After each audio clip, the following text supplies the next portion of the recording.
The real debate over nuclear power going forward will be political. Critics suggest it could end up with taxpayers essentially subsidizing the industry if the plants do not become competitive with other sources of energy. John? Kitty Pilgrim tonight. Thanks, Kitty. Many experts, including environmentalists, are now suggesting that building more nuclear power plants in this country could, in fact, be beneficial. Joining me now to talk more about this, Margo Thorning. She is the Senior Vice President and Chief Economist for the American Council on Capital Formation. And Fred Krupp, he is the President of the Environmental Defense Fund. Thanks both for joining us. Fred, let me ask you, first of all, nuclear power, environmental groups helped almost kill it. Back in the 1970s and early 80s. They called it evil. They demonstrated against it. Many of those same groups that were demonstrating against it are now supporting a return of nuclear power. If they hadn't tried to kill it 30 years ago, where might we be today in terms of energy self-sufficiency? Well, John, I don't know that it's true that environmental groups were behind the lack of orders for nuclear power plants. I think the accidents in Chernobyl and 3 Mile Island gave rise to real fears that nuclear power could be risky.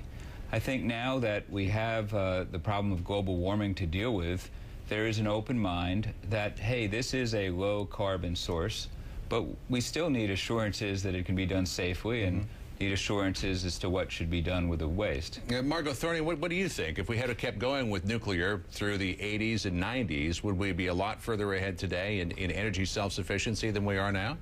Probably so, because nuclear power can, as many countries are investing, can provide very real increase in no carbon source of energy. And remember that the U.S. can't grow without energy. Each 1% of GDP takes 0.2% increase in energy use. So I think it's very good that the administration is pushing forward to try to get more nuclear plants on the books. But what do you think? Is it just too expensive now? As former Vice President Gore was saying, costs have been going up 15% a year for 30 years. I don't think that's quite accurate. I don't think it's any more, it's maybe slightly more expensive than coal and natural gas plants, but it's less expensive than renewable energy, because renewable energy wind and solar have to be backed up with conventional fossil or nuclear, because the sun only shines 12 hours a day and the wind doesn't always blow. So when you add in the need to back up renewable energy with conventional energy, I think nuclear stacks up pretty well. Let's turn to Copenhagen, because Fred Krupp, you actually met with the president yesterday before he headed off to Oslo about all of this. Is the jury still out on whether there is a human component to global warming?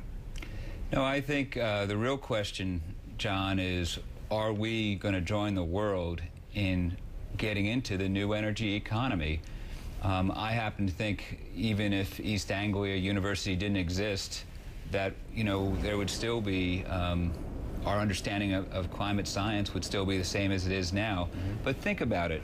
When the world turns to a clean energy economy, and when the U.S. passes a declining cap on carbon emissions, we'll get more nuclear power if that turns out to be cheap. And if it doesn't, if it's a market-based program, we'll get solar and wind. What else will we get? We'll get cleaner air. We will get less dependence on Mideast oil. We will get innovation in our economy and more jobs. And that's if the worst predictions about climate change are wrong. But if those predictions are right, we'll also be solving one of the biggest challenges to humanity. Margo Thorning, do you have any argument with that? Well, I think Fred overlooks the fact that China and India have only agreed to slow their growth of emissions. They haven't agreed to reduce emissions, and they're not likely to do so. So even if the U.S. passed a Waxman-Markey or Kerry-Boxer bill and achieved the targets, by the end of the end of this century, there will be virtually no reduction in global greenhouse gas emissions. So what we need is a global solution, not one that places very sharp near-term emission reduction targets on the U.S. It simply will hurt U.S. job growth. We did a study with the National Energy Modeling System that showed that U.S. loses jobs overall, even though you count on picking up new green jobs. We lose jobs overall under the Waxman-Markey bill, and we slow GDP growth. That's not the kind of solution to climate change we ought to be looking at. And what kind of effect, Margo, do you think that the Copenhagen conference will have on that calculation?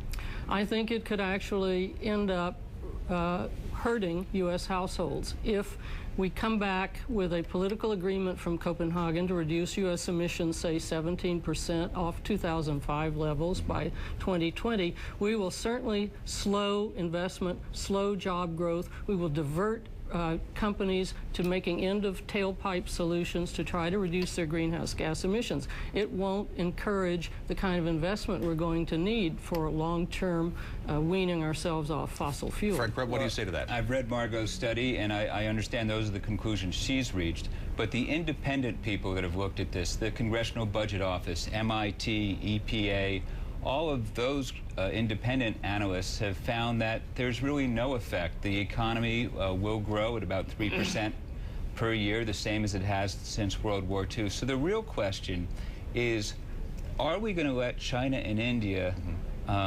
move ahead in this race for the clean energy economy, or are we going to jump into the game? The real question is, do we want to be buying these technologies from overseas, or do we want to be selling them and benefiting from having all these jobs created at home?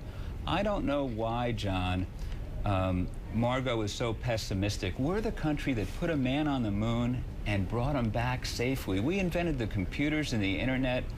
Surely, Margo, we can do this. We've got the talent and the ingenuity to deliver a clean energy economy and the products that the world wants at reasonable prices. What do you say to that argument that if the United States doesn't do it, and I heard Tom Friedman talking about that earlier today with Wolf Blitzer on the Situation Room, China is all set, willing, and excited about kicking our butt in this particular area? Well, China is going to be tough to compete against for things like wind power. They're already supplying most of the new wind fields in West Texas. So I think we need to focus on what's good for the U.S. Substituting more expensive energy, which renewable energy is, for cheaper energy is not going to help us get out of this economic slump or increase job growth. So I think we need to focus on new technology. We need energy conservation. We need renewables.